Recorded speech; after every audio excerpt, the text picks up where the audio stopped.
श्री गणेशाय नमः। हे सर्वाधारा मयुरेश्वरा, सर्वसाक्षी गौरी कुमारा, हे अचिंत्या लंबोदरा, पाहि मां श्री गणपते। तू सकल गणांचा आदि ईश, म्हणून म्हणती गणेश। तू संमत सर्वशास्त्रांस, मंगलरूपा भालचंद्रा।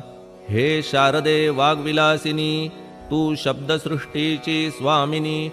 तुझे अस्तित्व म्हणून व्यवहार चालती जगताचे। तू ग्रंथकाराची देवता, तू भूषण देशाचे सर्वथा। तुझी अवघ्यात अगाध सत्ता, नमो तुझसी जगदंबे। हे पूर्ण ब्रह्मा संतप्रिया, हे सगुणरूपा पंढरीराया। कृपार्णवा परमसदया, पांडुरंगा नरहरे। तू अवघ्यांचा सूत्रधार, तुझी व्याप्ती जगभर। अवघी